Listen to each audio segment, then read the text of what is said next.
Muy bien, pues damos inicio a nuestra reunión del día de hoy. Os doy un saludo desde Fuerteventura, en las Islas Canarias, al lado de África.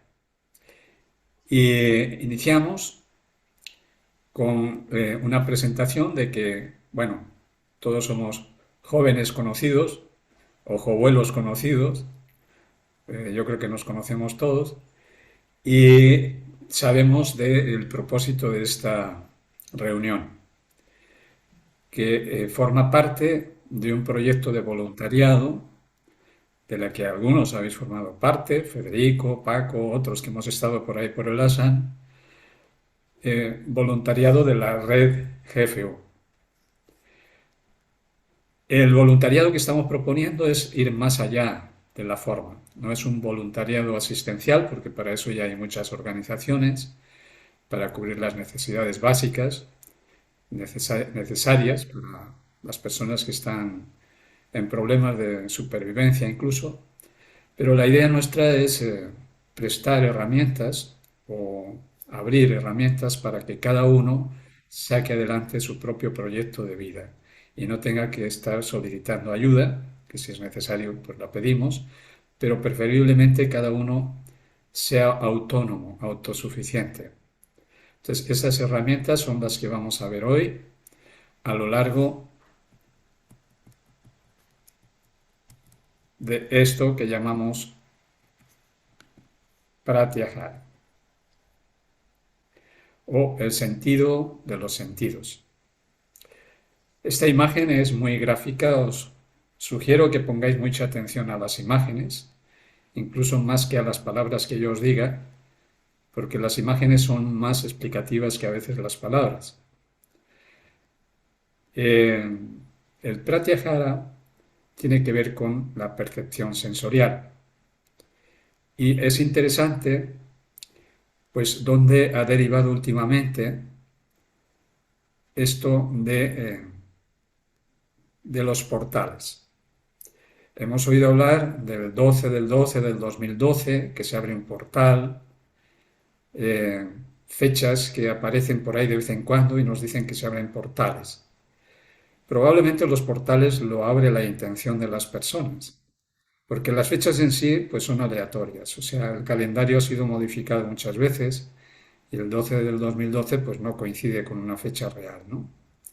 Entonces es interesante este tipo de actividades donde las personas se ponen todas en una misma dirección para abrir una puerta y mejorar la calidad de nuestro mundo. Sin embargo, hay una propuesta que es complementaria también con esta otra, y es que el portal que realmente abrimos es hacia nosotros mismos. O sea, nuestro cuerpo es el portal que nos permite entrar en otro tipo de dimensiones. Y el cuerpo está nutrido por sensaciones o por los sentidos. Entonces ahí tenemos representados todos los sentidos como llevan toda la información al cerebro, el órgano principal o el digestor de todas las impresiones que recibimos del exterior. Entonces hay una mano donde nos está indicando el portal lo tienes en tu corazón y hay otra que se extiende hacia afuera donde abrimos portales externos partiendo de nuestro propio portal interior.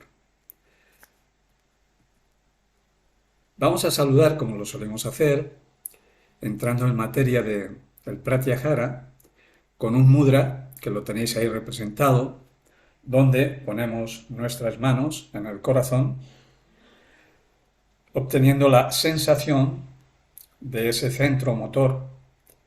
Y desde ahí, uniendo las palmas de las manos, luego abrimos al exterior, haciendo un saludo que es Namaste,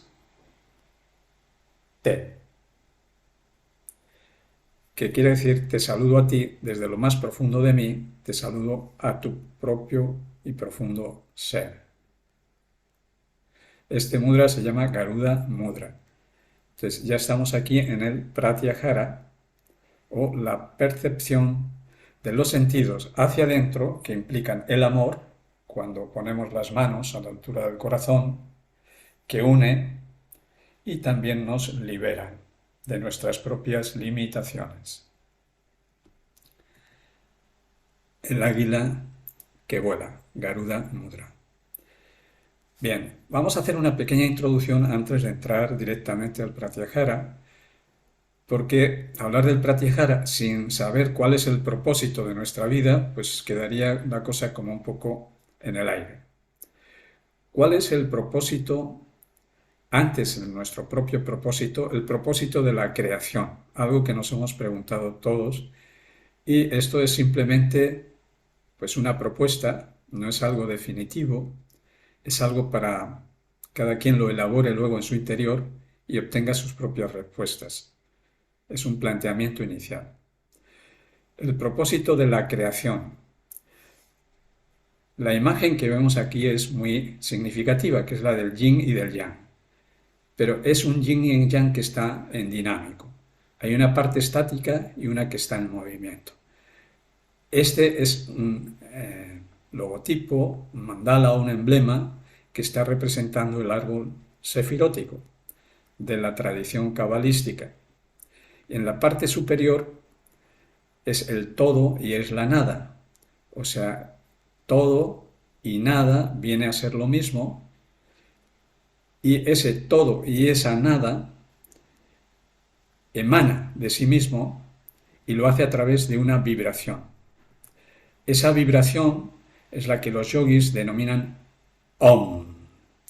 Y los científicos dicen el Big Bang, o sea, el primer estallido del universo que se está expandiendo. Es el verbo que se va a concretizar a través de una vibración inicial que parte primero de esa nada. Y luego esa vibración inicial va en una dirección y regida por una serie de leyes que buscan el equilibrio. Las leyes, cuando se concentran, crean la energía o el prana. Los yogis llamamos prana, esa energía universal. Y esa energía universal, cuando se condensa, se transforma en materia, según nos demostró Einstein con su fórmula, que la energía no es nada más que materia concentrada. Se transforma en el reino mineral. Y a partir de aquí hay una evolución después de esa involución, de esa bajada, desde ese descenso, de ese aspecto sutil que desciende como vibración, como leyes, como energía, como reino mineral en su parte más densa, que es la contraparte de esa nada, y en el reino mineral se da todo un proceso por el cual emerge el reino vegetal, la conjunción de los minerales con la humedad, los sales de la tierra, la humedad y la energía del sol configura el reino vegetal. Y del reino vegetal surge el reino animal, dicho así de forma muy rápida, porque todo esto tiene todo un contenido más largo, ¿no? Del reino vegetal surge el reino animal, y del reino animal hay una evolución en cada una de las especies. En el animal también surge el animal racional o el ser humano. Entonces, esto es un proceso de involución que toca fondo y luego evoluciona. ¿Para qué? Pues para retornar a su fuente. Y cuando retorna a su fuente, retorna con toda la experiencia del recorrido, y esa nada se transforma en todo. De tal modo que podríamos decir así de forma muy rápida que el propósito del creador o de la creación es conocerse a sí mismo por medio de su propia obra, de su propia creación. Entonces aquí tenemos una justificación interesante para entender por qué el gran creador crea, porque necesita conocerse a sí mismo a través de su propia obra, del mismo modo que lo hacemos cualquier artista, que a través de su método musical, auditivo, o cualquier otro método, ¿no? Pintura, todo eso, el auténtico artista no es para exhibir su obra, el auténtico artista se conoce a sí mismo a través de la obra, a través de lo que manifiesta, conoce lo inmanifestado. De tal modo que entre el artista en miniatura que somos nosotros y el gran artista, el gran arquitecto, no hay ninguna diferencia. Tienen el mismo propósito, conocerse a sí mismos de forma inagotable. Esta es una imagen muy interesante, vuelvo a repetir, para ver qué nos dice a cada uno. Porque claro, cuando queremos mostrar algo en dos dimensiones, en un plano, pues lo hacemos de forma lineal, ¿no? Como uno 2 3 que desciende y luego uno 2 3 que asciende y el continuo retorno, ¿no? Pero sabemos que realmente la existencia no es en dos ni es tres dimensiones, sino que es global. O sea que el ascenso y el descenso no es lineal, sino que las líneas son múltiples en un proceso de descenso y ascenso continuo, en un punto de inflexión que está en el centro, donde algo que desciende luego vuelve a ascender y vuelve otra vez a descender eternamente.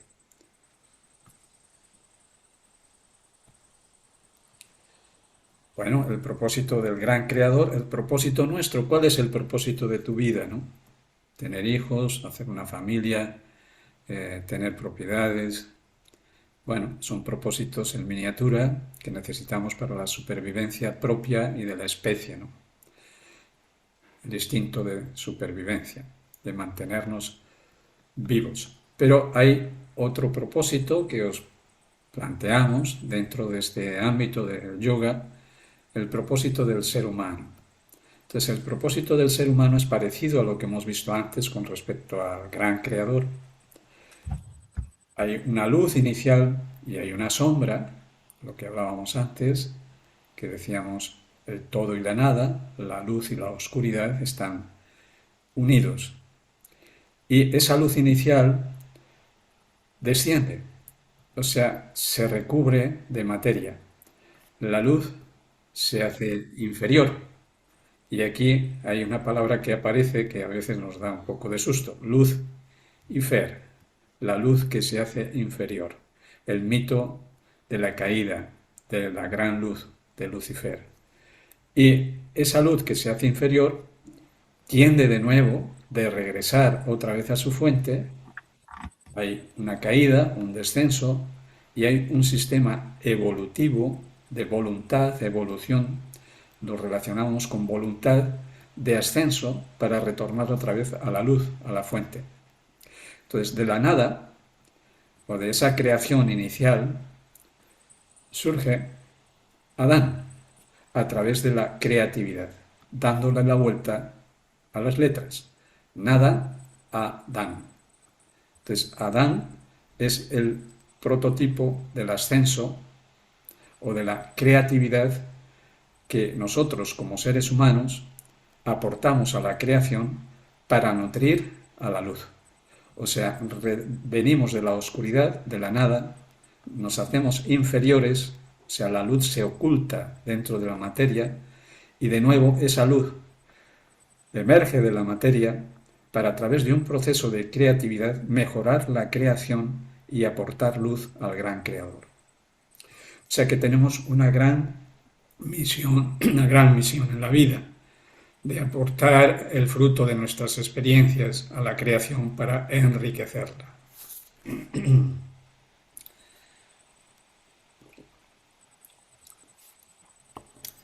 De tal modo que aquello que llamamos Sat-Am, Am quiere decir negación y Sat quiere decir divino, el Ouroboros, la serpiente que se muerde la cola, ese Sat-Am o ese Lucifer, esa caída se transforme en Am-Sat, que es el ser humano con sus 5 potenciales: físico, emocional, mental, espiritual y trascendental, que retorna de nuevo la experiencia de su existencia como alma individualizada a la fuente y la nutre con su propia experiencia.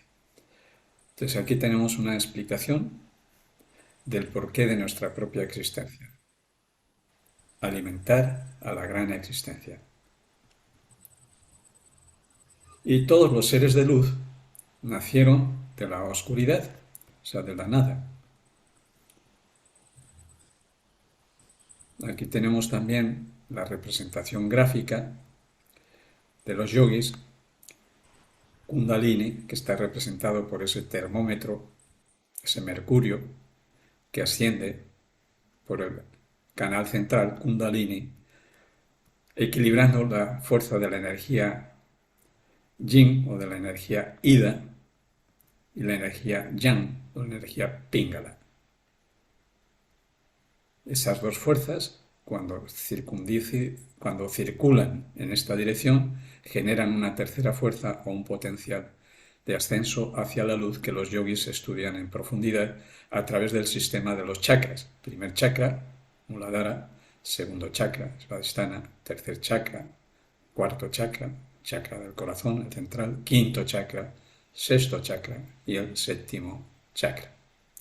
Cada una de estas gráficas son para hacer estudios en profundidad de ellas, solamente los abordamos en su parte más superficial con el afán de que algún día podamos juntarnos para estudiarlas más a fondo y con el aporte de cada uno todos crezcamos. Ese es el símbolo de Saturno, Saturno de noche, Saturno de día, que representa también a Sat-An. Saturno quiere decir urna de lo sagrado, que es el planeta que rige el primer chakra. La energía Kundalini, que está en una urna sacra o secreta, que está lista para ser ascendida. O lo que es lo mismo en la simbología cristiana, el corazón de Jesús, que viene a ser la mitad de Saturno, aquí lo hemos dibujado, Saturno de noche, con la otra mitad que es el Saturno de día. Los dos se unen, cuando unimos los dos, nos da el Sagrado Corazón de Jesús, que no viene a ser nada más que sagrado es lo secreto, el secreto desvelado de que la unión de las polaridades genera el ascenso a la luz. O sea, salir de la confrontación para encontrar la unidad, y eso es lo que nos permite ascender a la luz. Desafortunadamente, pues los seres humanos parece que nos gustan los partidos, partidos de fútbol, partidos políticos; partido quiere decir dividido, y pienso que cuando tomamos partido somos somos parte del problema. No quiere decir que no defendamos o que no pongamos en candelero nuestras apreciaciones, pero que seamos capaces de no tomar partido, tener una identidad, pero no ser partido o dividido.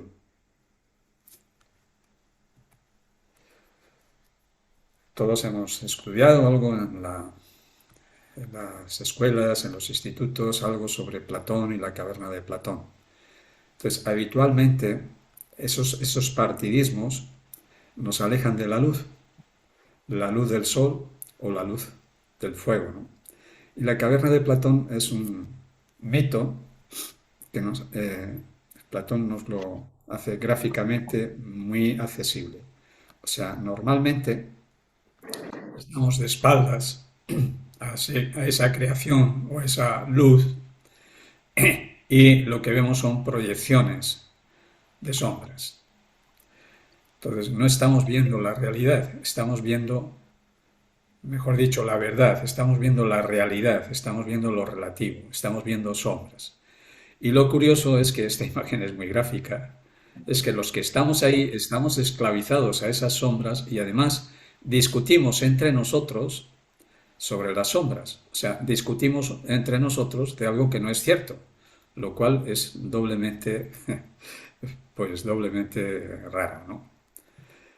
Y aquí pues hay una representación también interesante, porque este podría representar un político, este podría representar un militar, y esta pues una sacerdotisa, ¿no?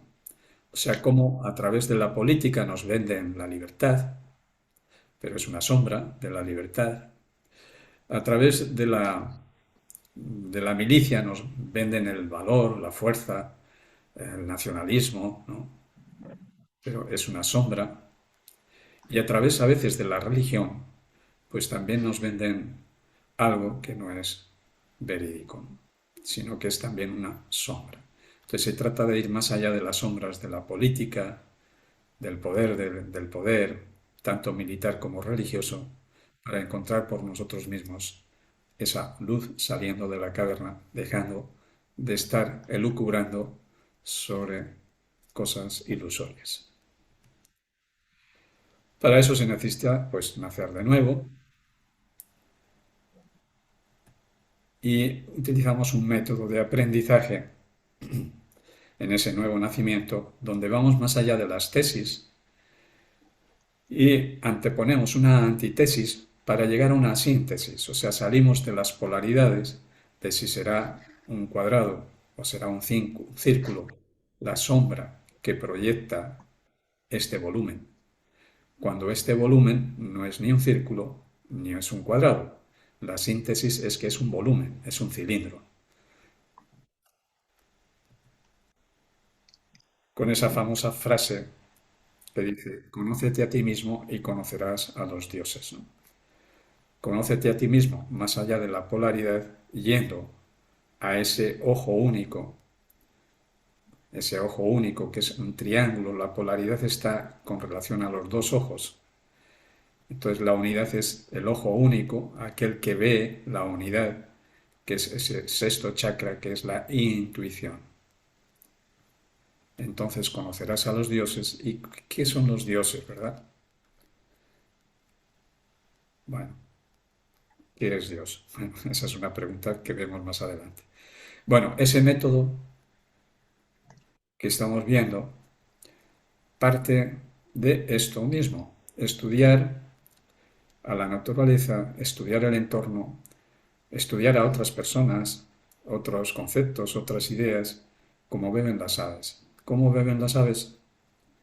Eso, toma el agua y levanta el pico. O sea, lo que se llama también leer entre líneas, leer entre conceptos, entre ideas, y hacer eso mismo con lo que yo os estoy comentando, sacar vuestras propias conclusiones. Todo este proceso está regido por una evolución. Hemos visto que hay una involución y una evolución en el esquema primero. Hay un personaje interesante que se llama Teilhard de Chardin, que fue tanto un místico como un científico. Y él hablaba de lo que llaman los puntos omega. O sea que todo tiene un proceso que culmina en la última letra del abecedario griego, ¿no? El punto omega. Y ese punto omega parte de la vida de la materia, de la vida de la energía, de la mente y del espíritu. O sea que vamos avanzando. Primero somos muy materiales, luego visualizamos la energía de la propia vida, luego podemos ser muy racionales, para al fin ser algo espirituales y llegar a un punto omega, a un quinto aspecto de la evolución, una quinta esencia, el éter, un quinto reino, el reino del Hijo del Hombre. Y ese punto omega es el que nos da el salto evolutivo para descubrir nuestra propia inmortalidad. Esa es la evolución de la conciencia, que parte primero de una evolución natural, que es la de la supervivencia, la evolución de la conciencia, que está basada en la moral, y la evolución de la conciencia con ese, que parte de la ética, haciendo una distinción entre lo que es la ética y la moral, ya que la moral son las leyes que nos imponemos a nosotros mismos como leyes únicas, pues para que no nos rompamos la cabeza unos con otros, que ha sido necesario para la supervivencia de nuestra especie, tener unas leyes, unas normas, una moral. Pero cuando alguien quiere alcanzar el punto omega, a través de la conciencia, a veces tiene que romper con la moral y desarrollar una ética personal. de tal manera que la ética es algo individual. Y precisamente tenemos ejemplos de seres humanos que encontraron esa conciencia, rompieron con la moral y trataron de establecer una ética y se encontraron con la desaprobación de sus congéneres. Y la mayor parte de los reformadores de la historia, para dar ese punto, ese salto omega, ese punto omega, pues sucumbieron a la masa, ya sea incluso de muerte o de aislamiento, ¿no? Entonces, ese es el problema de cuando uno tiene una ética personal, que puede remover la moral colectiva y entrar en conflicto. Por ejemplo, ¿no? Pues cuando uno deja de alimentarse de carne, entonces se le viene encima todo la familia, ¿no? Entonces adquieres una ética personal que rompe con la moral establecida. Bueno, ese es un ejemplo gráfico y hay muchos más. La pregunta es, ¿solo lo que percibimos existe? ¿Solo a través de lo que entra por los sentidos tiene existencia, es real? Hay el mito este de Adán y de Noé, ¿no? El mito de Noé, ¿no? Que lo conocemos la mayoría, donde se dice que cuando terminó el gran diluvio, porque el tal Jehová quiso castigar a los seres humanos, no entiendo yo ese Dios castigador, ese Jehová castigador, ¿no? Vengativo, ¿no? Que suprime su propia creación. No va en línea con lo que habíamos visto al principio del proceso de involución e evolución.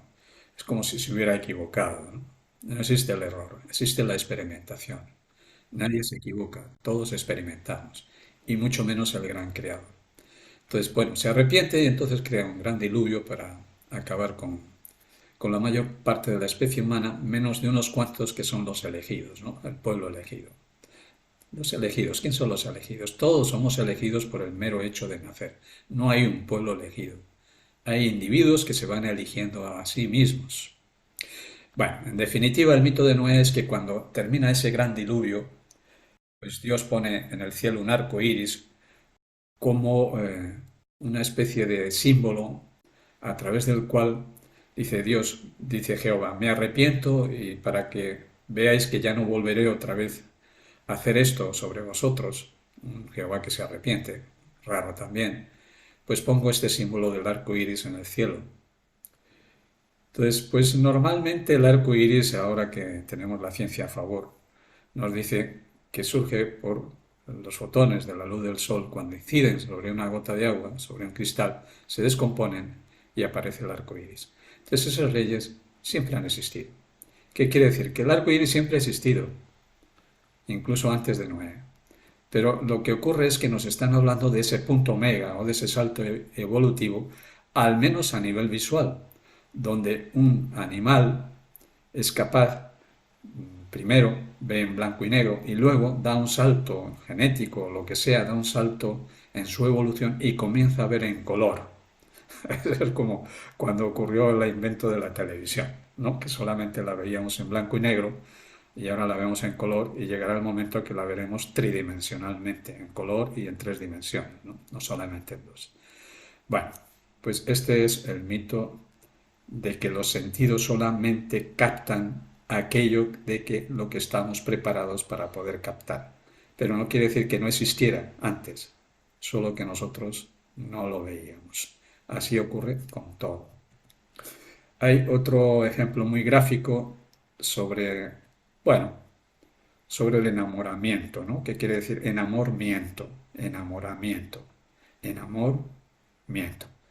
Quiere decir que funcionamos como partículas que están pululando en el espacio, hombre y mujer, partículas que estamos pululando en la vida, y cuando encontramos a alguien que está polarizado con nosotros, que hay una polaridad muy fuerte, entonces nos atraemos.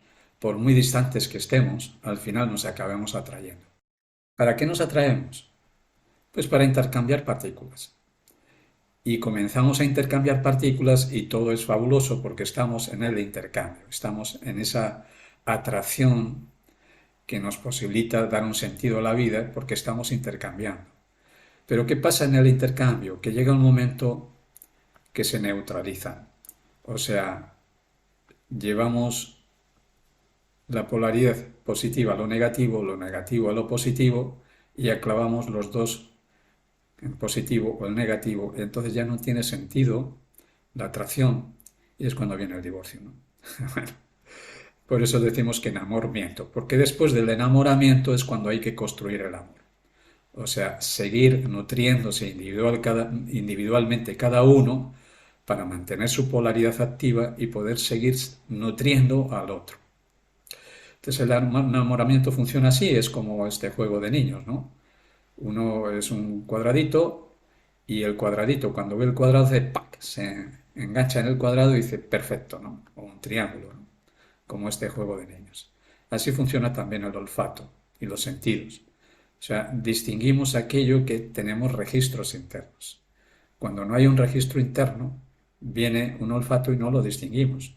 Pero cuando el registro está, decimos, esto huele así o asado, ¿no? Hacemos una pequeña disertación sobre la unidad. Todo es uno, y de hecho así lo decimos verbalmente. Es una hoja, aunque está dispuesta, está configurada por distintos aspectos. Todo es una rama, aunque está configurada con distintas hojas. Todo es un árbol, aunque tiene distintas ramas.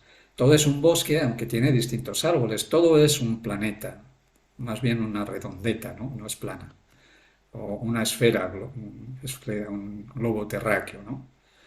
Aunque está configurado por distintos continentes que tienen especies. Todo es un sistema solar que está configurado con distintos planetas. Todo es una galaxia, aunque está compuesto de distintos sistemas solares.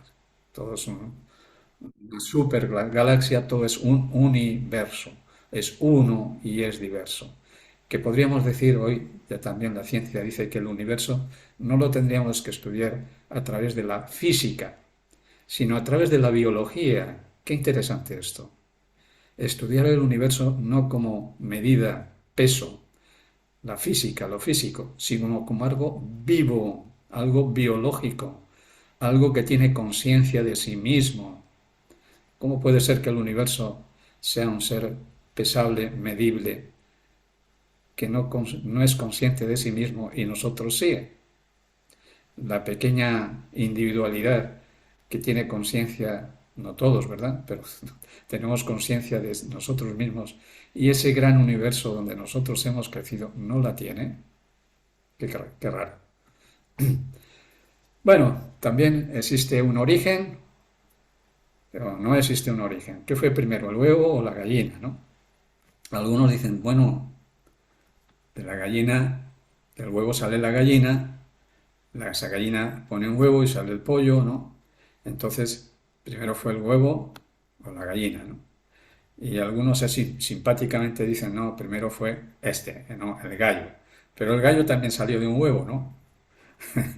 Entonces, ¿qué es realmente? Es un circuito donde no fue primero ni el huevo ni la gallina, ni el hombre ni la mujer. No fue primero el hombre y luego del hombre salió de una costilla, un mito raro también, de una costilla de Adán salió Eva, ¿no? O sea, uno sale del otro. No. Esas preguntas se dan en varios sentidos. ¿Dios creó al ser humano o éste ha creado a Dios? ¿Qué fue primero, el pensamiento o el cerebro? ¿Qué fue primero, la necesidad o el órgano? Todas estas preguntas nos las venimos haciendo desde hace algún tiempo, ¿no? Entonces no hay qué fue primero. Todo fue al mismo tiempo. Hay un archivo acásico donde el yin y el yang, lo femenino y lo masculino, antes de manifestarse ya existían. Cuando se manifiestan, según dice la filosofía taoísta, el Tao se polariza en el yin y el yang, y cuando el yin y el yang entran en relación, se producen las 10.000 cosas. Hay unidad en la diversidad. Los filósofos como Kant y otros pues han estado haciéndonos referencias al eterno retorno. Esta imagen es también muy interesante. En un mundo esférico no hay un viaje sin retorno. Toda ida te acerca a la vuelta y cuando regresas ya no eres el mismo. Así es como funciona nuestro Sol, que va arrastrando a todo su sistema planetario. O sea, no vuelve la Tierra, ni Júpiter, ni ningún otro planeta al punto inicial. No se cierra el círculo, porque el Sol se está moviendo también en círculo en torno a la galaxia, arrastra con él a las esferas y las esferas trazan una elipse. O sea, el eterno retorno es que volvemos, pero no al mismo punto de partida, sino que hay un avance. Esta imagen también es muy gráfica. Por ejemplo, el 5, la hora 5, ¿no?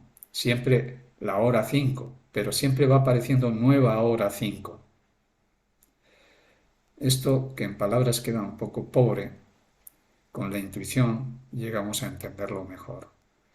Yo me recreo en estas imágenes y luego me quedo un poco pues constreñido, un poco deficitario a la hora de poder explicar esto, cuando con las imágenes surgen una gran cantidad de apreciaciones que las palabras no saben a veces definir.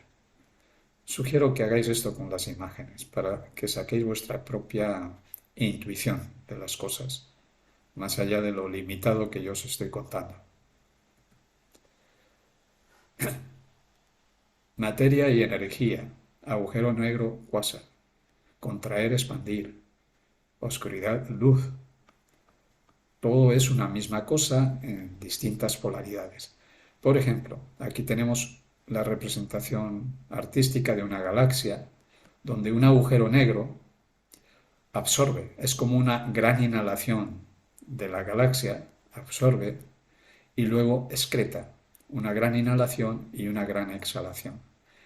Y es el pulso del corazón, el sístole y el diástole, que le da vida o que genera vida en todo su entorno, genera estrellas, genera sistemas planetarios, a través de algo que se absorbe y luego algo que se excreta.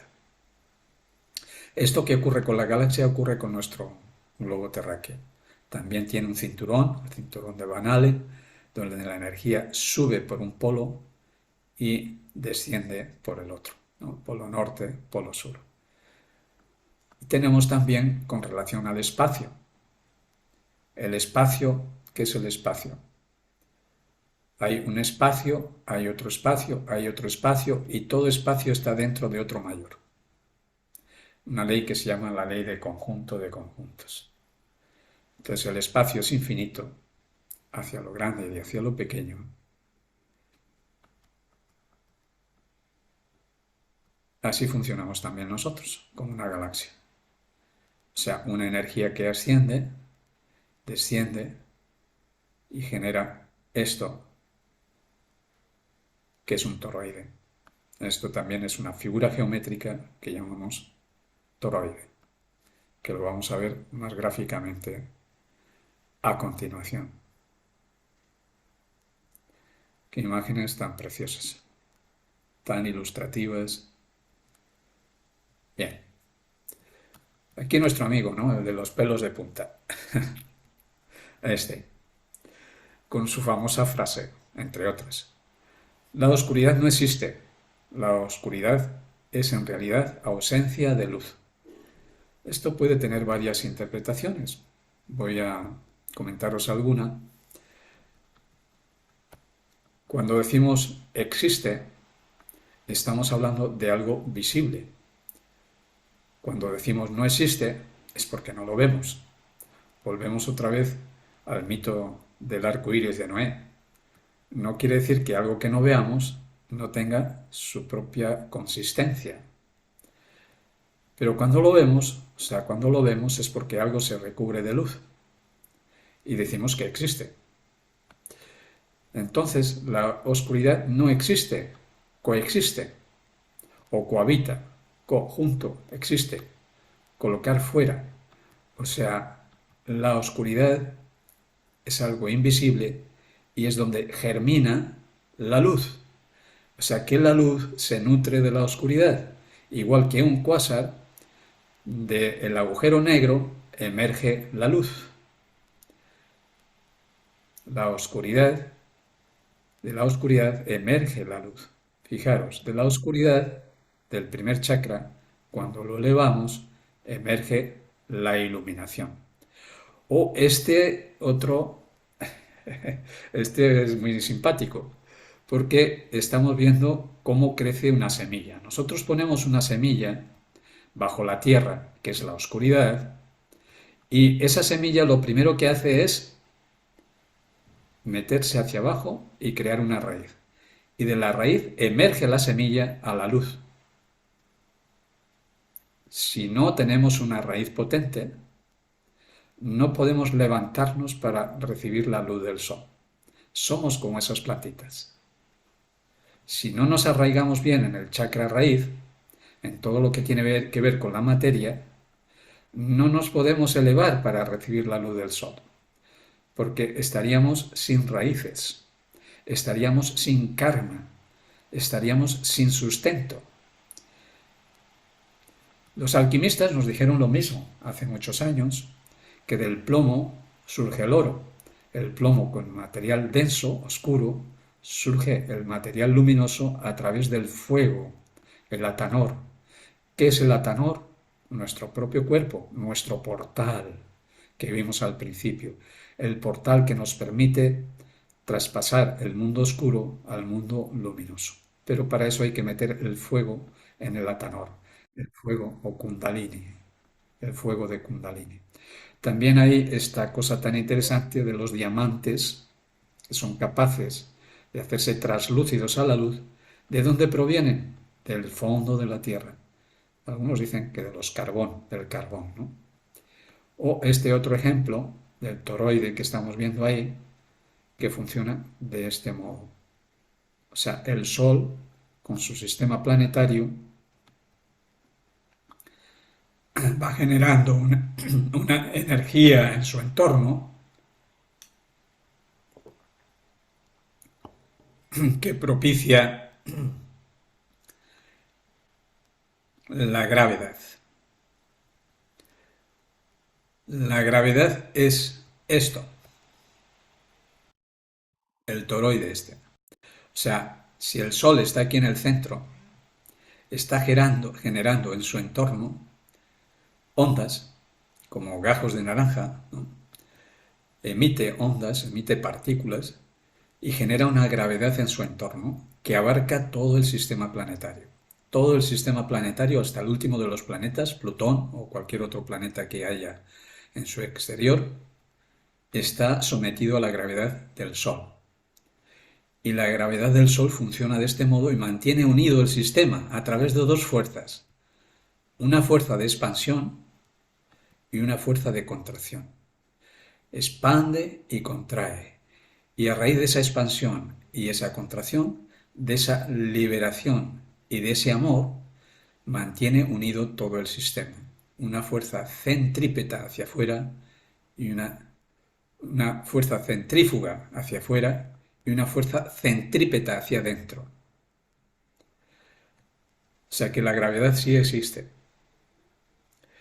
Y también nos podríamos preguntar, porque esta imagen es preciosa, todas esas partículas, esos puntitos de luz que salen y luego retornan, en sí son esto mismo en lo global. O sea, cada puntito es esto mismo. O sea, porque en lo pequeño se reproduce también lo grande. O sea, el espacio ese de las muñecas rusas.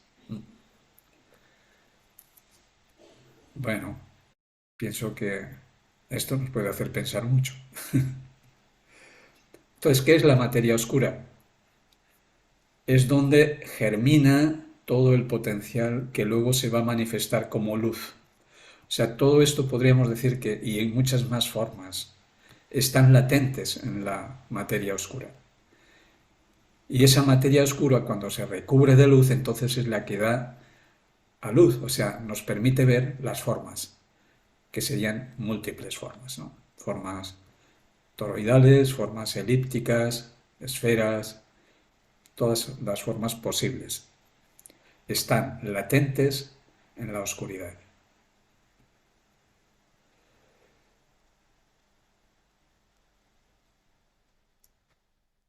Cuando nosotros, que somos buscadores de la luz, la oscuridad nos da miedo, porque no es algo que conozcamos y lo desconocido nos produce siempre temor. Entonces, a eso que nos produce temor le llamamos el caos. El caos es aquello que para nosotros no tiene orden. Y cuando algo se manifiesta a través de la luz, se manifiesta con unas leyes, como vimos también al principio.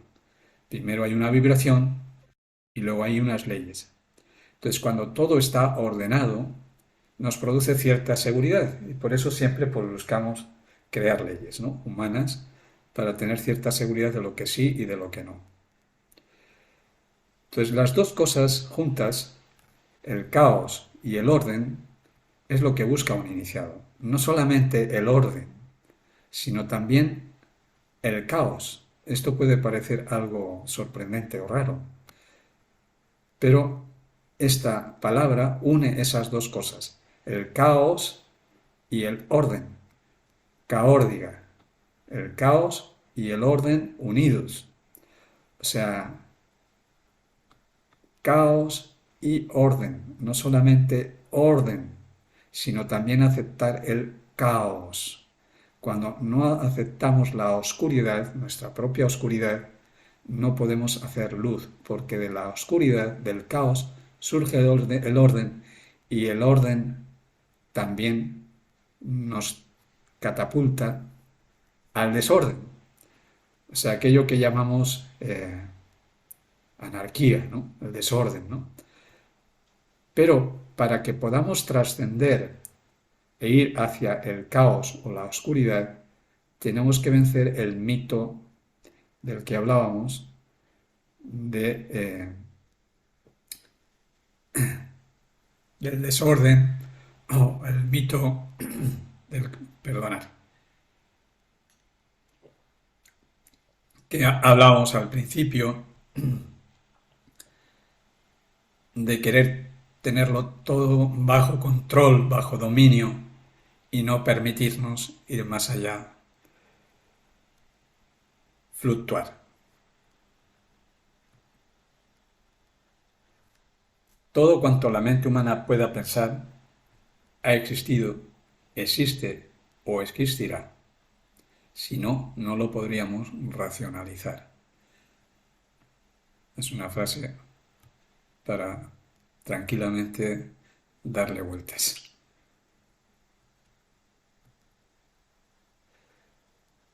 Ahí tenemos otra imagen preciosa de un toroide, cómo nutre a otro toroide, ese a otro, ese a otro, y cuando todos se juntan, crean un toroide mayor.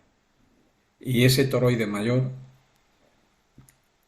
está nutriendo a otro más grande y se nutre de otro más grande y esos hacen un conjunto mayor.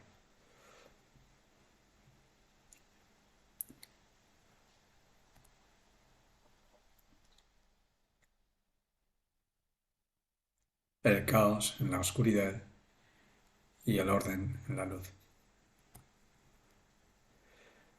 Cuando algo se manifiesta, decíamos que lo hace con un orden.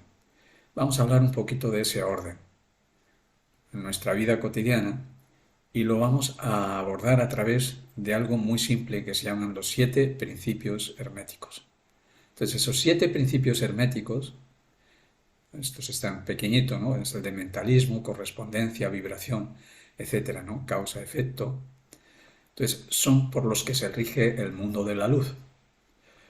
Si queremos avanzar hacia la luz, tenemos que tenerlos cada uno de estos en cuenta para poder entender las leyes que rigen la luz.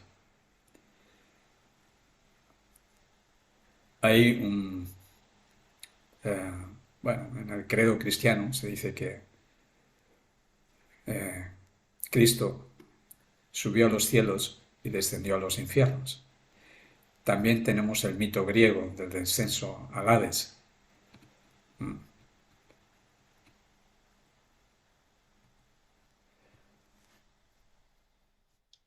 Meto aquí algo que puede parecer fuera de contexto.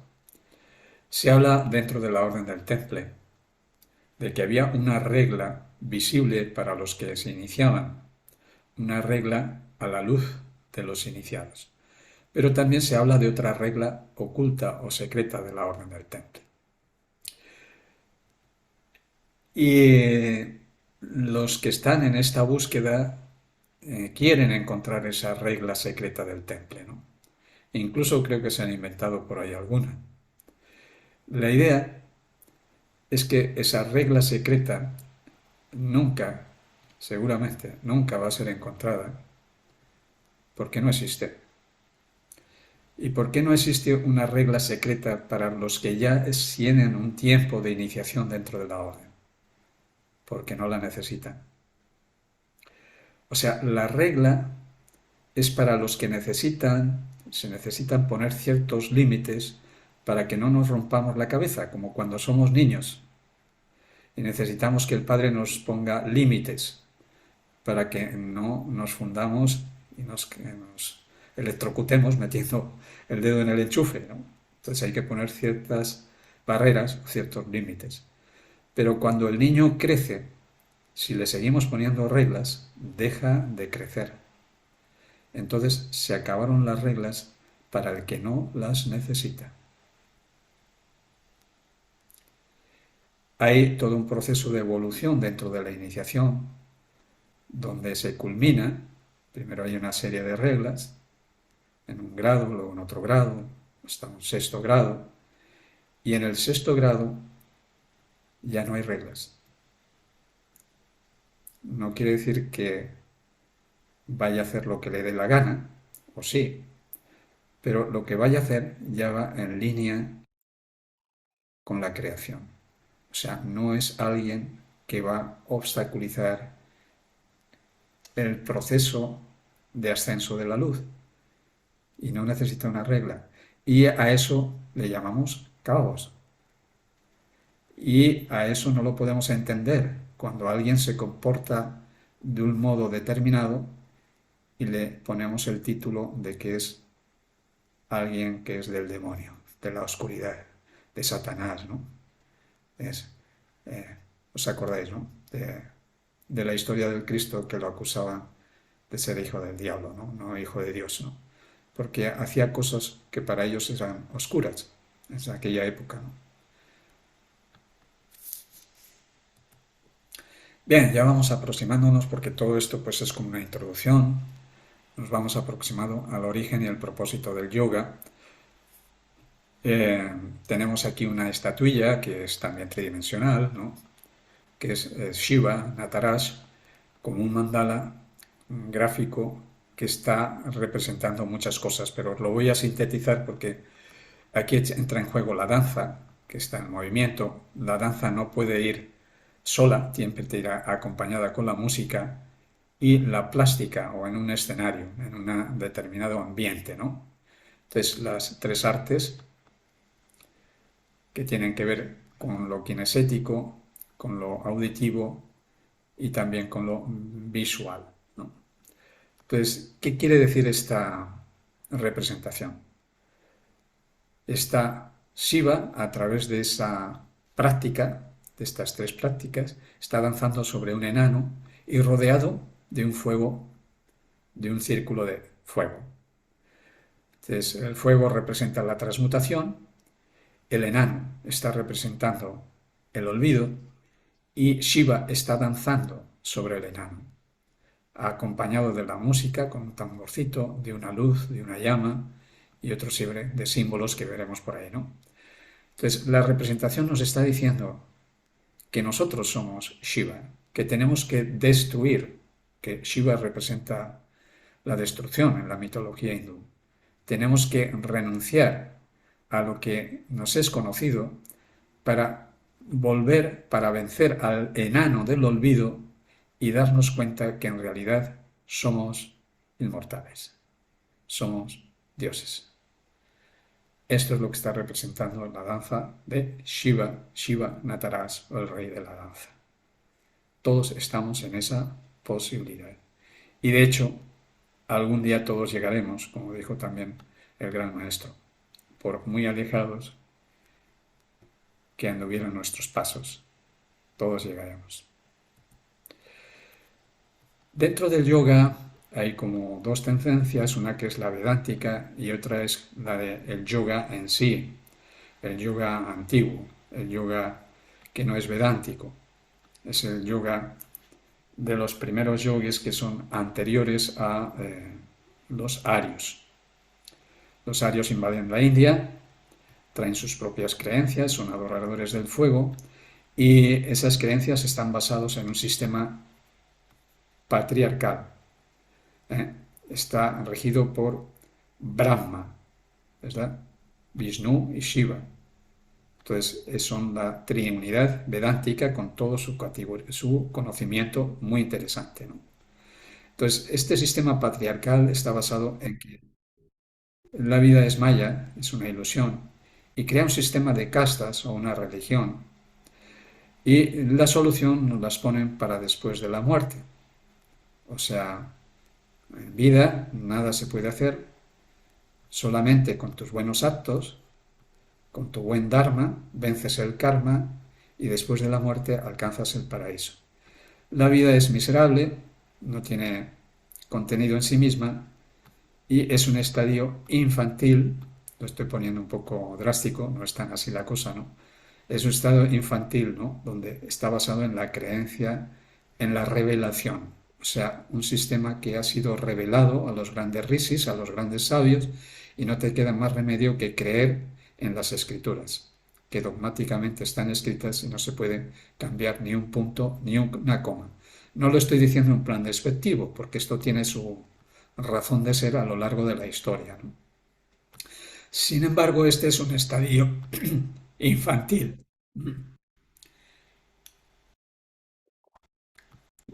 Cuando la persona alcanza su estado adulto, entonces nos vamos a Shiva. Y Shiva es el destructor o el renovador, o sea, el que va más allá de ese sistema infantil de creencias, tiene que ver con la parte femenina, o sea, la parte de la creación ya no solamente, la parte de la creatividad ya no solamente de la creación, o sea, la creación, lo que es revelado, y la creatividad, lo que nosotros aportamos, o la iniciativa o la iniciación. Y se realiza en la vida, no es para después de la muerte. O sea, el estado de iluminación tiene que alcanzarse mientras uno está incorporado en un cuerpo. Y eso le da dignidad al ser humano. Ya no es un pobre diablo, somos unos humanos con dignidad y ese es el estadio del adulto, del anciano, que vuelve a ser otra vez como un niño, pero después de haber pasado por una serie de, pues de evolución, una serie de avances, ¿no? Vuelve a ser como un niño siendo un anciano y ha sido a través del esfuerzo que representa el triángulo hacia arriba de sí mismo y que representa el yoga. O sea, un triángulo que desciende y otro que asciende y que se complementa de este modo. O sea, una energía que sube y otra que desciende. Entonces, tiene que haber un ascenso para que luego haya una revelación. Las dos cosas se complementan y en creatividad esto se llama pensamiento convergente, que converge, que va hacia un punto, y divergente, el que diverge para abrirse a lo novedoso, ¿no? La pirámide de Maslow funciona de ese modo también, o sea, es muy similar al sistema yogi, donde primero es cubrir las necesidades fisiológicas, las de seguridad, la de afiliación, la de reconocimiento, la de autorrealización, ¿no? Es un proceso ascendente.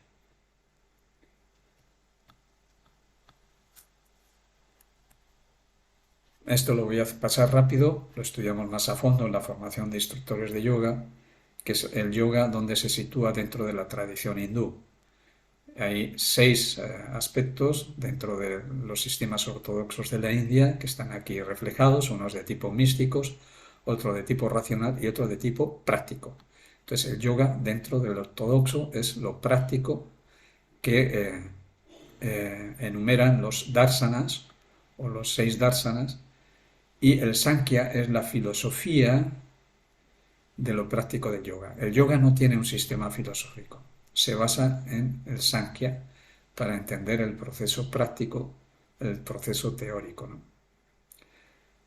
Entonces el yoga lo hemos situado aquí dentro del contexto de los darsanas. Y el Sankhya, este que mencionaba antes, el Sankhya, que es la parte filosófica del yoga, se describe muy en síntesis de este modo. El Sankhya dice que existe Purusha y Prakriti. O sea, Purusha es lo puro, es el ser, el testigo silencioso, aquello que es todo y es nada.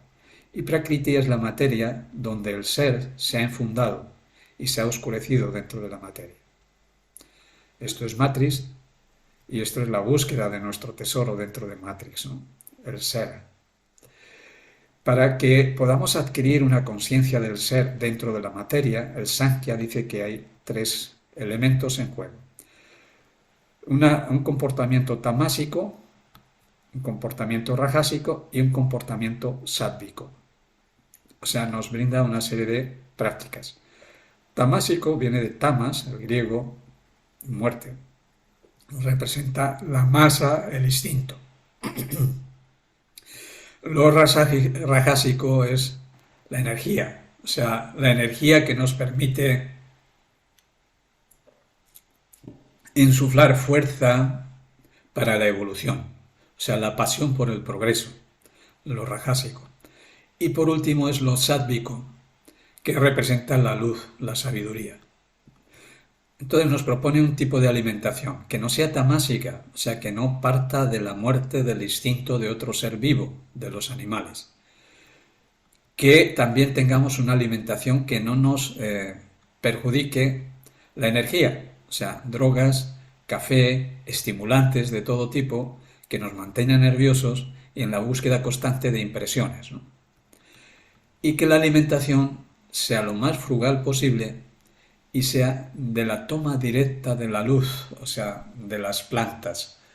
Es indirecta, porque no nos podemos alimentar directamente del sol, por lo menos yo no, algunos dicen que sí, pero sí podemos alimentarnos de las plantas. Entonces es la alimentación sádvica, que nos va permitiendo ir encontrando el ser dentro de lo humano, dentro de la materia.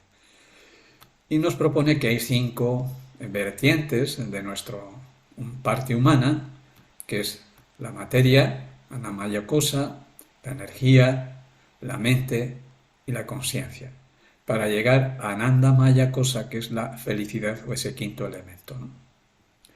Bueno, está muy sintético eso y os animo a que estudiéis la filosofía Sankhya para entenderlo mejor.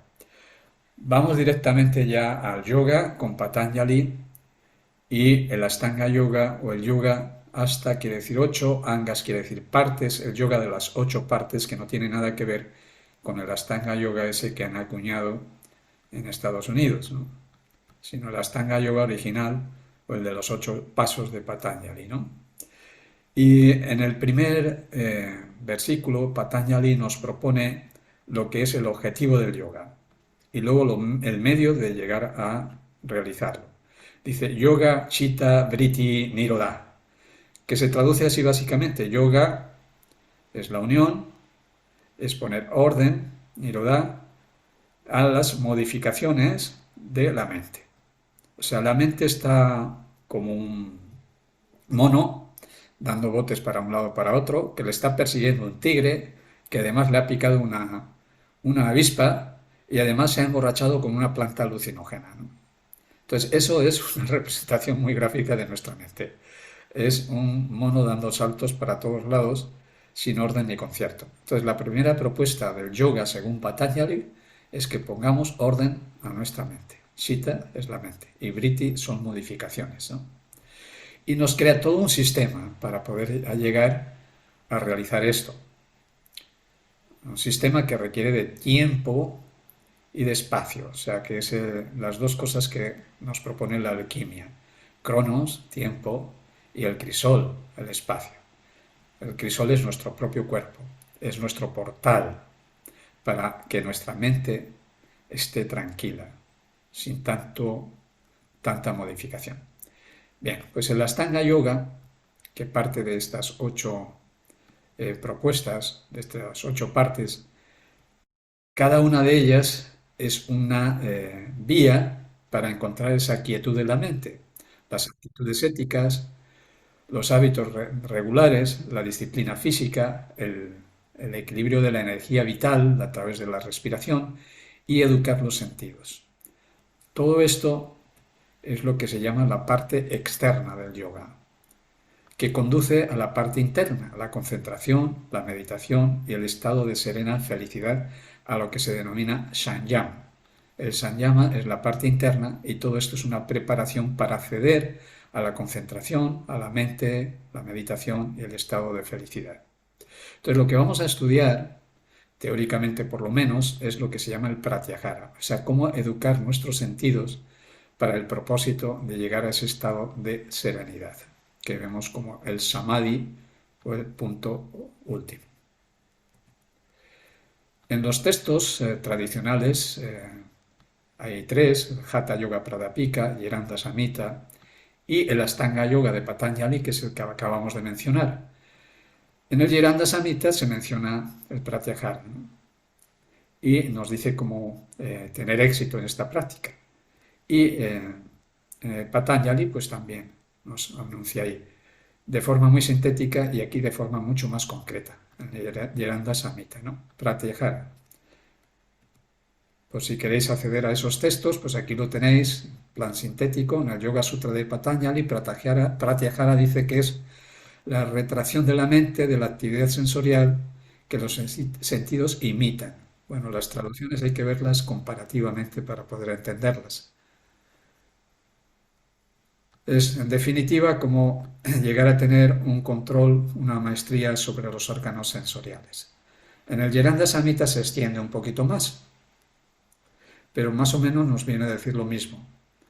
Debe controlarse a chita o la mente, en fin. Como esto lo vais a tener, pues luego lo podéis leer más despacio, porque si leo todo esto no avanzamos. Y esos textos lo tenéis vosotros también a la mano, los podéis descargar de internet para leerlos más despacio.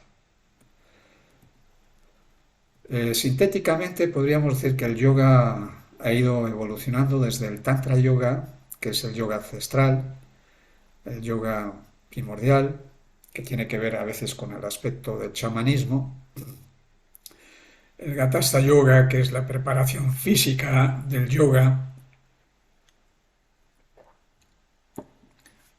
el Raya Yoga, que es el sistema completo, según Patanjali, y el Hatha Yoga, que es un derivado del Raya Yoga, pero mucho más explicativo y que lo veis en los textos que mencioné anteriormente, ¿no?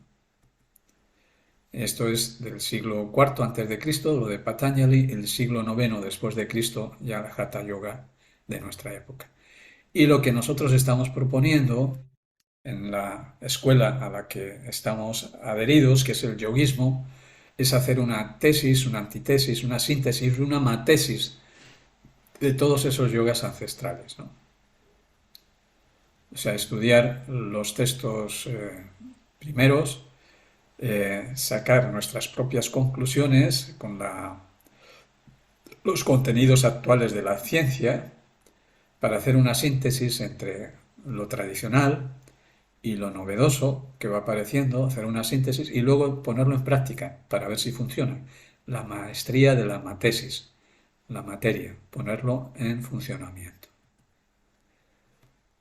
Hay muchos senderos del yoga, pero nos podemos confundir ahí con todo esta cantidad de cosas que están surgiendo en torno al yoga. Siempre sin perder de vista que el yoga es la experiencia del samadhi, o sea, la experiencia de la unidad, y que utiliza métodos, utiliza técnicas, hay distintos estilos, hay distintas escuelas, y todo esto pues lo podemos sintetizar en esto otro. Por ejemplo, métodos de yoga, el Hatha Yoga, el Karma Yoga, Jnana Yoga, Bhakti Yoga, Raya Yoga.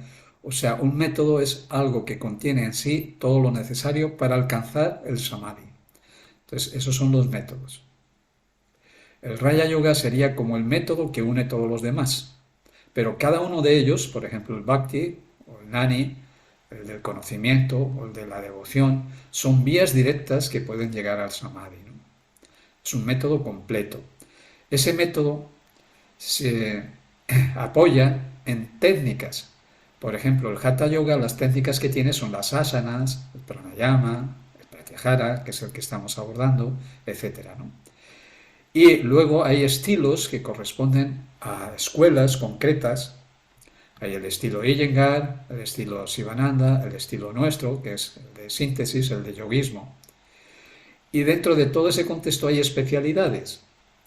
Por ejemplo, la especialidad de Kundalini, Acroyoga, Vinyasa, etc. Bueno, con eso tenemos una, todo esas ramas tantas que hay por ahí diversas, pues ponerles un poco de orden. Entonces el Hatha Yoga, que utiliza unas técnicas, el Pratyahara, que es el que vamos a ver ahora, y que está dentro de un contexto o de una escuela que es el yoguismo. ¿Quién fue el que inició este contexto del yoguismo? El Yug Yoga, yoguismo. El yug es la unión, es la experiencia del samadhi. El yoga es el método y el yoguismo es un método de síntesis. Fue el maestro de la Ferrier, o el Mahatma Chandravada, quien nos propone el yoguismo y dentro del yoguismo nos dice, el yoguismo no tiene ni templos, ni sacerdotes, ni liturgia, ni limitación alguna. Todo es el producto de la búsqueda de la liberación, que se llama moksha, liberarse, quitar las impurezas que no nos permiten alcanzar esa luz mala, o la ilusión de Maya, para alcanzar la liberación final que se llama mukti o samadhi, ¿no? Hay una serie de precauciones que tenemos que tener en cuenta para alcanzar este samadhi. Saber que el samadhi, pues hay como tres tipos de samadhi, que los que lo han alcanzado pues nos lo han descrito, pero bueno, no nos vamos a meter tampoco en esto porque sería largo, pero que hay distintos tipos de samadhi, ¿no? Y que la precaución que tenemos que tener es que hagamos una diferencia clara entre lo que es el éxtasis y lo que es el éntasis. El éxtasis está producido por elementos externos a nosotros. Por ejemplo, tomamos un alucinógeno, el soma, que llaman el alimento de los dioses, y podemos entrar en un estado de éxtasis. O hacemos una danza de forma repetitiva, con percusión, y también podemos tener una éxtasis. Ex quiere decir fuera, o sea, algo que se ha provocado con un elemento externo y que nos crea en cierta forma una dependencia.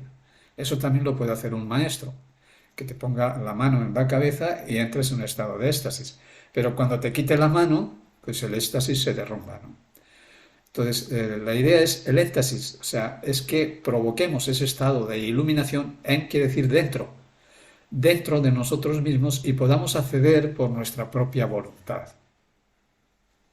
Esta es la diferencia entre los estados alterados de la conciencia, o éxtasis, y los estados lúcidos de la conciencia, o éntasis.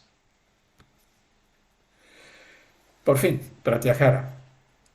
Hay dos tipos, según todo esto que estamos viendo,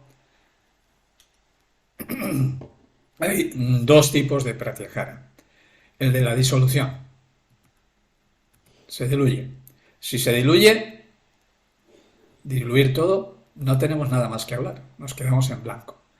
Pero la propuesta del pratyahara es el de la celebración de la vida, ¿no? ¿Cómo podemos llegar a través no de la supresión de la vida, sino a través de la propia existencia de la vida, alcanzar la luz? de lo, el paso a lo divergente, el paso a la apertura que hablábamos al principio, a ese cono que nos permite vivir la vida sin estar directamente influenciados por ella. O sea, participando de la moral que la vida nos pide, pero con una ética personal. Ese es el pensamiento divergente. Y según nos lo describe el maestre de la Ferrier en su librito, en esa página 55, el Pratyahara lo define no como supresión de las percepciones sensoriales, que a veces la tradición nos lo muestra así, hay que prescindir de las percepciones sensoriales para alcanzar la luz. Pero si prescindimos, vimos al principio la plantita, ¿os acordáis? De las raíces, la planta no crece, no sale a la luz. Entonces, para los tiempos que estamos viviendo, la era del Aquarius, es necesario tener una buena raíz para poder abrir nuestros pétalos a la luz del sol. O sea, no se trata de suprimir los sentidos, sino de usarlos adecuadamente. Pratyahara quiere decir, ahara significa comida, y prati significa poner distancia, o sea, hacer distancia entre los sentidos y nosotros. O sea, no identificarse con los sentidos, pero sí usarlos. Entonces, algunos esto lo traducen como el control o jara, el dominio sobre las influencias externas. Ya lo vimos ahí con el Sankhya, cómo se puede pues ir avanzando en esta dirección. O sea, controlar aquellas cosas que entran de nosotros para que nos impidan el progreso, ¿no? Aquí hay dos cosas que a veces no se tienen en cuenta dentro del Pratyahara. Una es, cuida las impresiones que te llegan del exterior por medio de los sentidos, o sea, no te alimentes de venenos que van a hacer que tu mente no distinga bien entre la realidad, entre lo falso y lo verdadero, pero igual que cuidas lo que te llega de fuera, también lo que expresas hacia afuera, cuida tus pensamientos y cuidando tus pensamientos cuidarás lo que dices o cuida lo que escuchas, también lo que vas a decir de lo que escuchas o de lo que piensas, cuida lo que sientes para que cuides lo que escribes. O sea, cuida la huella que dejas cuando expresas tus pensamientos con actos, miradas o palabras. O sea, no solamente lo que metes dentro de tu cuerpo, sino también lo que expresas a través de él. Eso también es pratyahara. Entrenarse es muy importante, es la base de todo, entrenarse para no ser herido por lo que te digan, pero entrenarse también para no herir. Aunque yo hago énfasis más en esto, porque si estás bien entrenado en lo que te dicen, no te quedas con lo que te expresa. No te llega, o sea, como decía mi abuela, por aquí me entra y por aquí me sale. No te quedas atrapado, no te quedas comprando, como dicen los psicólogos, comprando la bronca del que viene con bronca. Entonces, fortalece tus defensas y sana tus ofensas. Sana cuando has ofendido a alguien. La palabra mágica es disculpa, perdona. No importa que tengas o no tengas razón. Aún así, pide disculpas y eso sanarán las ofensas. Bien, pues el yoga utiliza el mandala, la expresión, la expresión artística o visual, que es el mandala, la expresión melódica, que es el mantra, y la expresión kinesética o la danza, que es el mudra. Entonces, tiene esos tres ingredientes que responden a nuestros sentidos para canalizar adecuadamente ese sendero hacia la luz. Teniendo en cuenta que estamos también divididos, estamos polarizados, pero en definitiva somos uno, o sea que tenemos un hemisferio izquierdo, hemisferio derecho en nuestro cerebro, y que cada uno tiene sus funciones necesarias. No podemos vivir el uno sin el otro. Hay puentes. Aquí tenemos una expresión muy interesante de los dos hemisferios cerebrales que lo que quieren es ponerse de acuerdo para hacernos la vida mejor.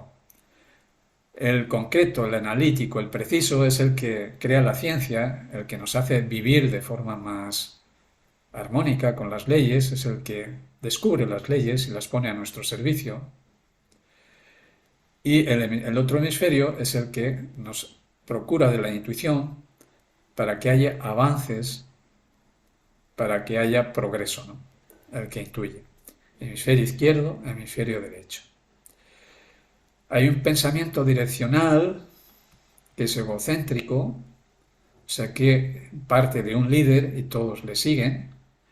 Es el ego lo que nutre al que está al frente, egocentrismo. Y hay un pensamiento global, que es pancentrismo.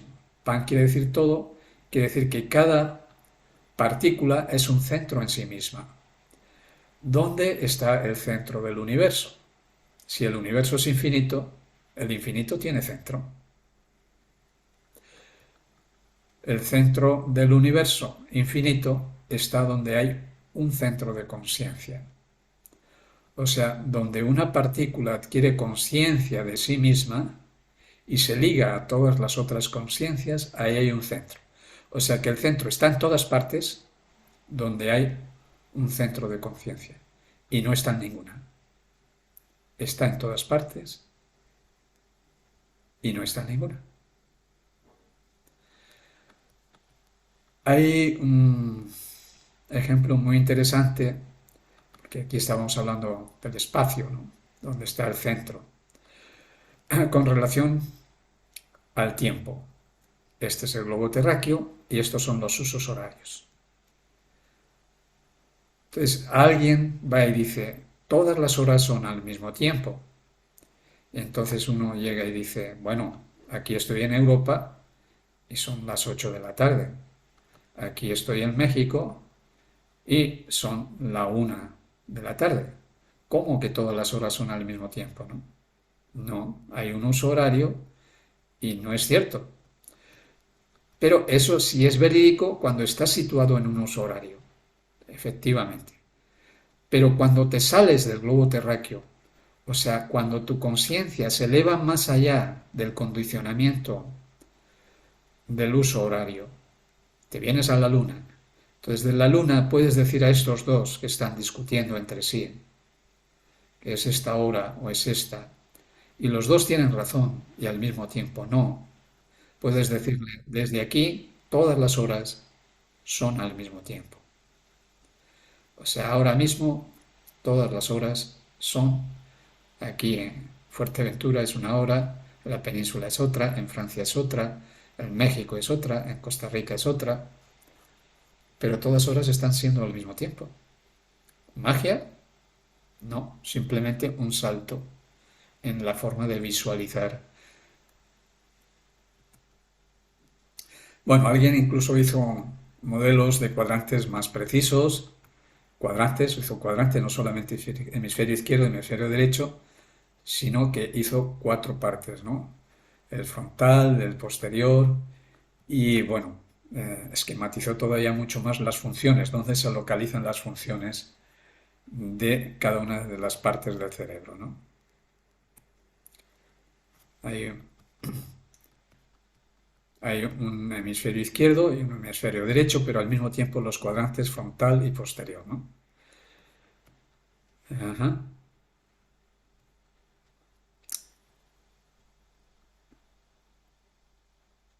Esta parte es la parte intuitiva y esta es la parte racional, pero dentro de la parte intuitiva hay una parte creativa y una parte relacional, una parte emotiva y una parte más intuitiva.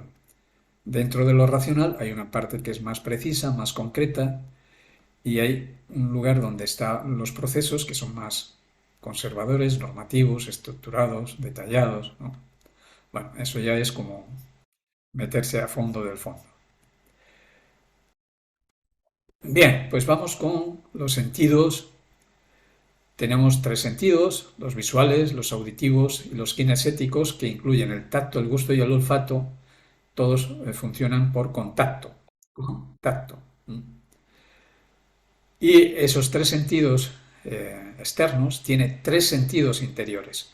Porque lo visual no solamente es lo que vemos, sino hay una visión interior. Lo que nos llega de fuera lo visualizamos internamente. Lo que escuchamos de fuera, lo auditivo, lo escuchamos en nuestro interior. Y la sensación, también hay una sensación interna. O sea que podríamos decir que son seis sentidos. Un sentido, el que siente de fuera, y otro sentido, el que digiere por dentro.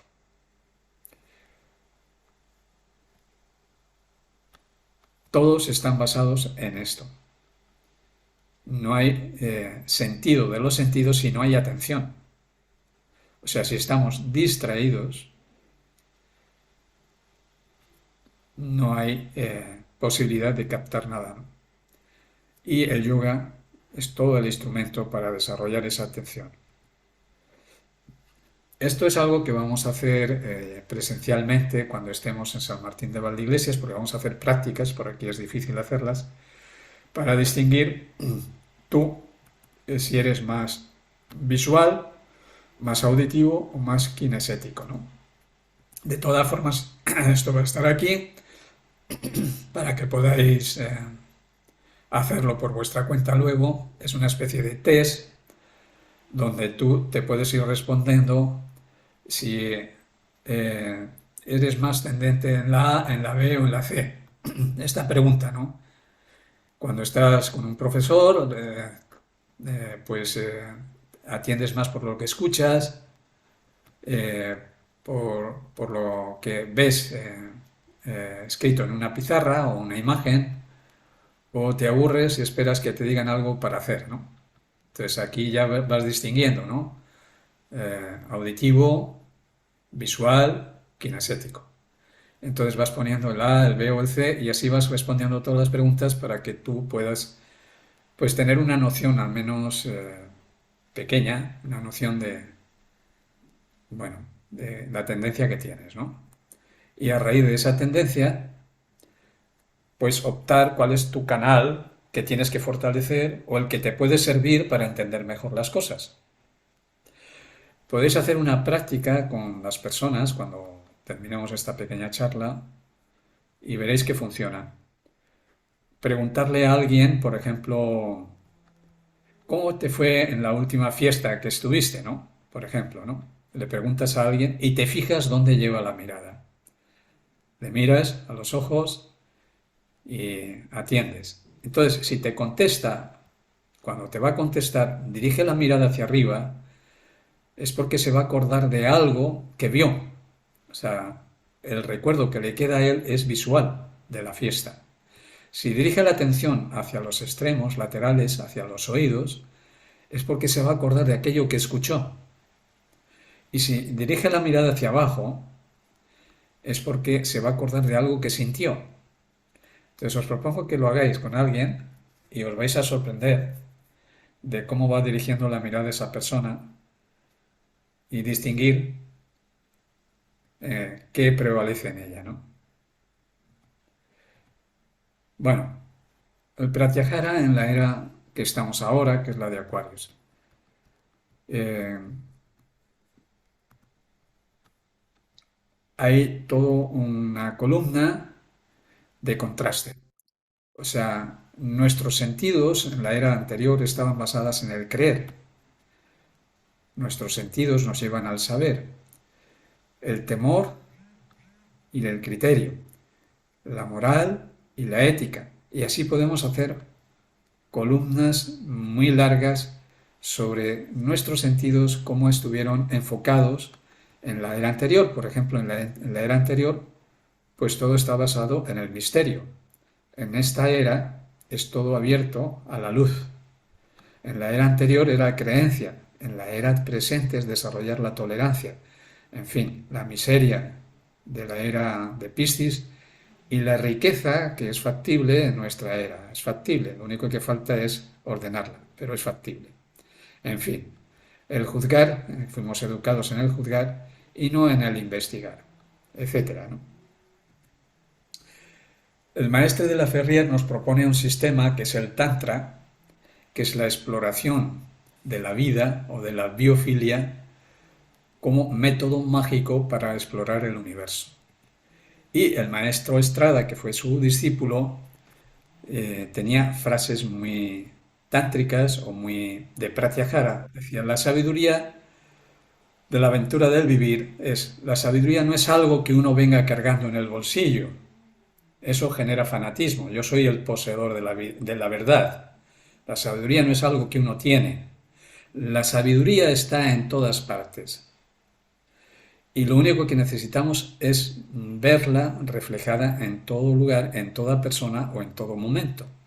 Y la vida te irá diciendo lo que te necesitas saber para ese momento. La vida te dice en cada momento lo que tú necesitas saber. Esto es apertura, esto es pratyahara en nuestra era y esto es fanatismo. Uno es poseedor de la verdad, intenta imponer a otros o está abierto porque considera que la verdad no es, nadie es poseedor de una verdad. La verdad es el todo y está en todo lugar y en todo momento. Y por lo tanto, pues la propuesta de él, que era muy recurrente, siempre lo decía, no te pierdas de un detalle, ni un solo detalle. No pretendas cambiar la vida, cámbiate a ti mismo, cambia tu percepción. La verdad es tan sencilla que si yo te la dijera no me la ibas a creer. Eso decía él. Bueno, le preguntamos, bueno, pues ¿cuál es? Dínosla, ¿no? No, la tienes que descubrir tú mismo. Una de las cosas que nos indica si vamos en buena dirección o no es nuestra vida. Si nuestra vida está llena de cosas complejas, de cosas tremendas, de situaciones enrevesadas, quiere decir que estamos muy alejados de la verdad. Conforme nos acercamos a la verdad, todo se simplifica. ¿Por qué? Porque fluyes con la vida, no intentas cambiar a la vida. Cuando intentas cambiar a la vida, te metes en un montón de problemas, porque no puedes cambiar a la vida ni puedes cambiar a nadie. Entonces la vida se va a poner en tu contra. Las personas se van a poner en tu contra. Y entonces te vas a complicar la existencia. Entonces fluye y te acercarás a la verdad porque las cosas serán simples, las situaciones serán sencillas.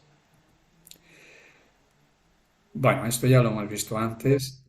Mente intuitiva es lo que pretende el Pratyahara, apoyándose en la mente racional. Hay un principio que es el principio de incertidumbre que lo expuso Eisenberg, ¿no?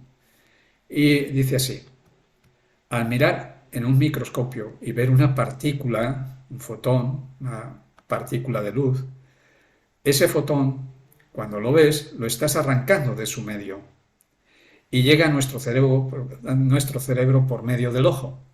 Entonces, el observador crea una distorsión en el medio. O sea, crea una modificación. O sea, que aquello nos pasa también cuando estamos solos, pues tenemos un comportamiento. Pero cuando hay alguien al lado, entonces modificamos nuestro comportamiento.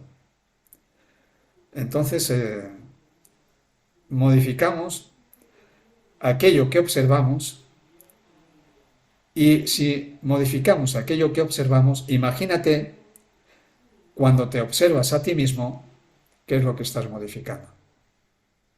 Te estás cambiando a ti mismo. O sea, es el principio de la evolución, es la observación de sí mismo. Si modificamos algo materialmente, observándolo desde fuera, ¿qué no modificamos cuando nos observamos a nosotros mismos? O sea, la idea es ser constructores. Aquí tenemos una imagen muy bonita, ¿no? Esculpirnos a nosotros mismos, ¿no? Para atravesar puertas, para abrir puertas, que decíamos, la puerta a la que tenemos que abrir es la de nuestra propia vida, representada en nuestro cuerpo.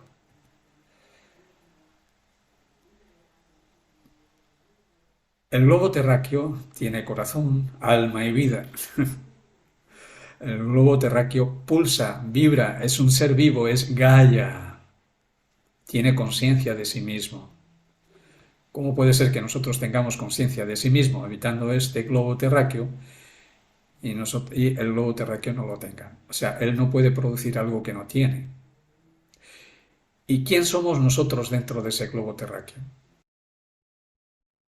Somos las células pensantes del planeta. Las células pensantes del planeta, cuando se conectan a través de los axones, cuando se conectan entre sí, crean circuitos por donde la información circula.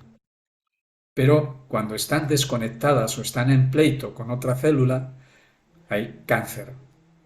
Entonces nosotros podemos ser el cáncer del planeta cuando nos desconectamos de nosotros mismos, cuando millones de personas murieron en la Segunda Guerra Mundial.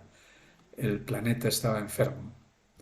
Entonces la idea es que a través de nuestros sentidos nutramos adecuadamente nuestro cerebro y seamos una célula nerviosa del planeta que al entrar en contacto con otras células sanemos el planeta. O sea, nosotros podemos sanar o podemos destruir el planeta.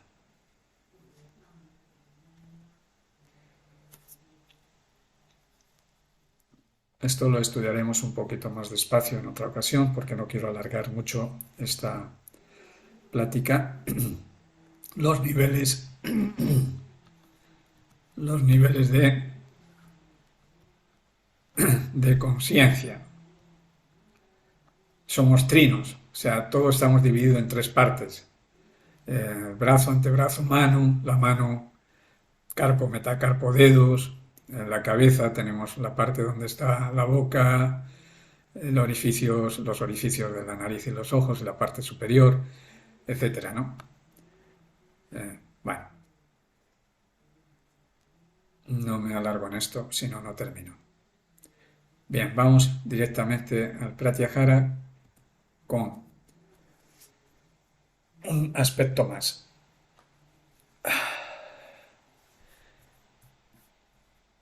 Vamos a ir a través de la astrología a entender un poquito más el proceso este del Pratyahara. Los astrólogos, algunos dicen, las estrellas se inclinan, pero no determinan, ¿no? O sea, nos están diciendo que sí hay una influencia externa, pero que no es determinante, o sea, que la podemos vencer.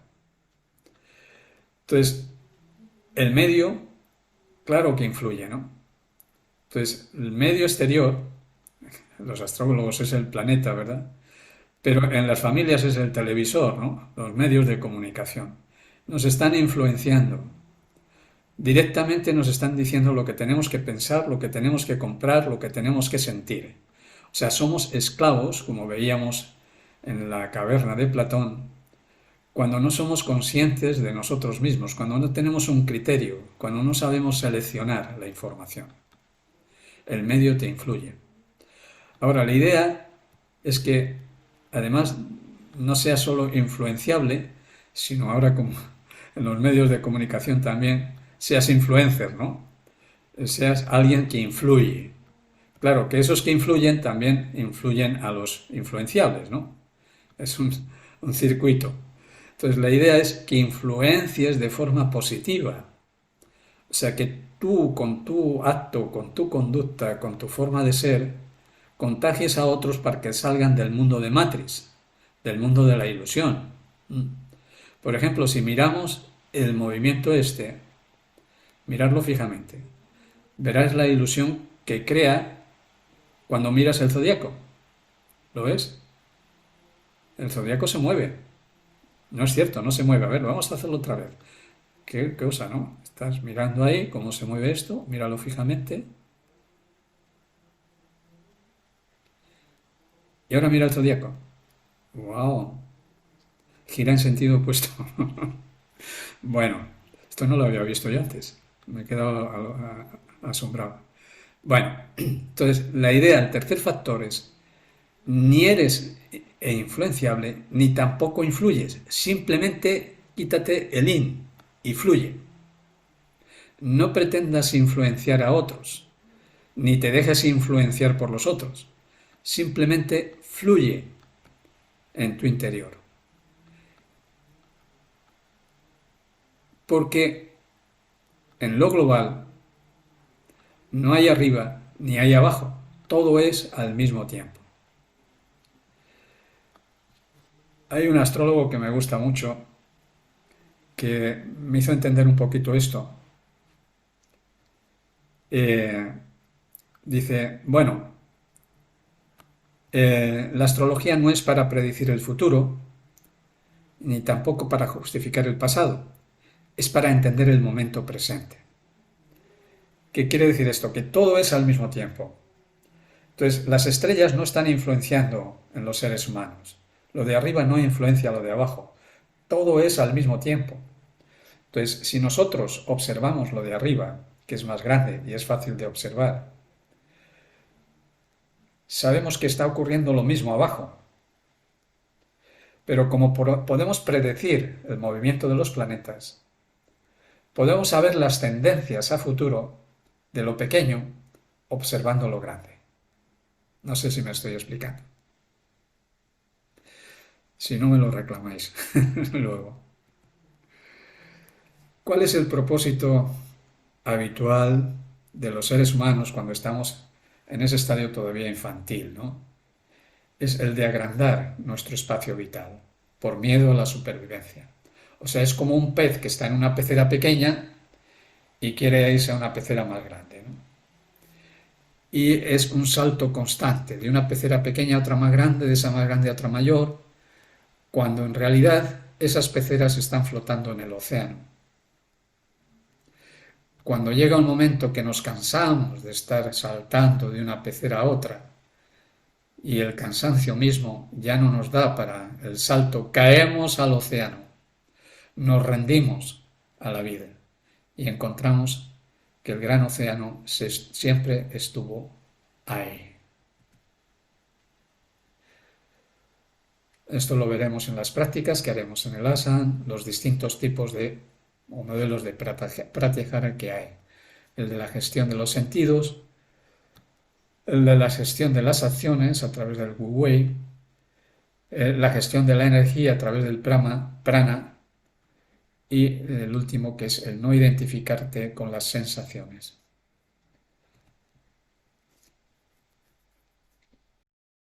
Hemos encontrado el cuarto mono. ¿Os acordáis de esto, no? No digas todo lo que sabes, no creas todo lo que ves, no creas todo lo que escuchas. Y el cuarto mono es no reacciones por impulso. Aquí, en las tripas, no reaccionar. Y te evitarás muchos problemas. Eso es pratyahara también, el control o el dominio, más que control, el dominio sobre lo que uno dice, lo que uno cree, lo que uno ve, lo que uno escucha y el dominio sobre los impulsos. El decálogo ético del Pratyahara que hemos estudiado en otras ocasiones nos habla de la tradición de no violencia, no mentir, no robar, controlar la vitalidad, el desapego, en sentido de negar. Vamos a hacer un trasvase para la nueva era, para los nuevos tiempos, un decálogo ético, no moral, esto sería moral, o sea, es negar cosas, sino afirmarlas. En lugar de la no violencia, la violencia va a desaparecer por sí misma sin luchar en contra de ella.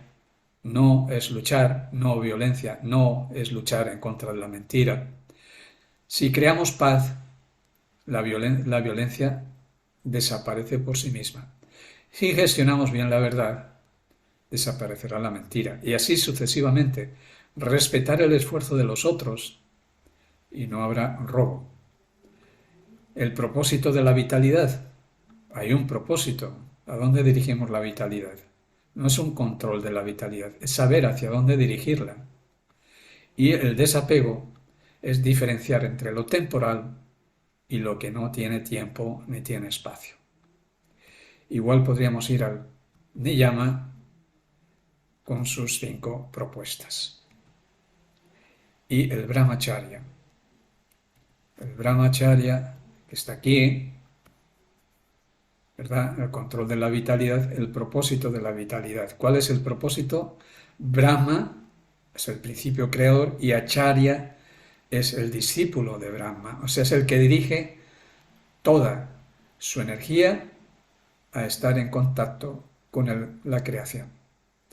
Y para ello nos propone la moderación. Ni ascetas ni viva la Virgen, ¿no? En fin. Y propone una propuesta que es el celibato activo. Ama y haz lo que quieras. Esto del celibato activo, pues lo veremos de forma práctica también cuando nos juntemos en el Ashram de San Martín de Valdeiglesias el día 17 de febrero de este mes, que vamos a estar completo el día ahí. Esto ya son prácticas que vamos a hacer de forma presencial y que ya no me voy a meter en ellas porque esto no se puede hacer de este modo aquí, ¿no? Porque serían prácticas que es lo que vemos, lo que sentimos, lo que tocamos, lo que palpamos, y este medio pues es limitado para todo eso, ¿vale? Prácticas que tienen que ver con los mantras, la pronunciación de los mantras, prácticas auditivas, cómo invocar, cómo evocar, etcétera. Los mandalas, cómo se usan.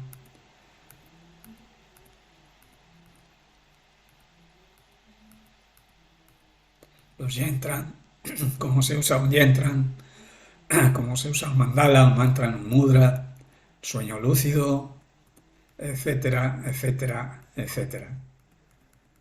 Nos queda aquí mucha tela por biofilia o el amor a la vida. Aquí tenemos el brahmacharya, lo que es el celibato activo, la meditación hieratica, el Wu Wei, que es el sistema para fluir, la propuesta de la tradición taoísta, con prácticas efectivas para aprender a fluir con el cuerpo como portal. Volvemos desde el principio a decir que el portal que nos conecta con una dimensión superior es nuestro propio cuerpo a través de lo que hacemos, a través de lo que decimos, a través de lo que expresamos.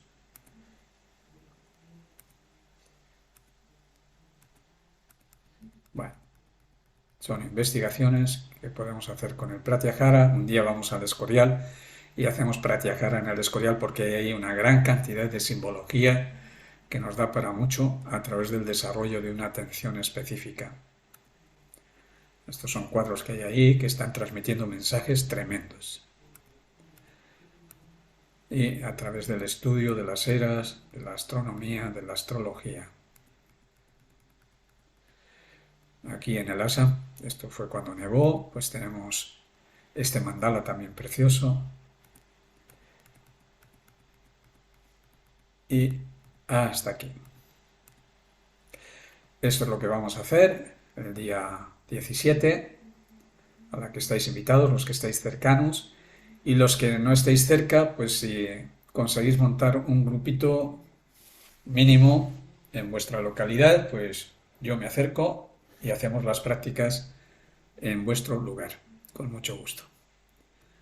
Por último, dejamos esto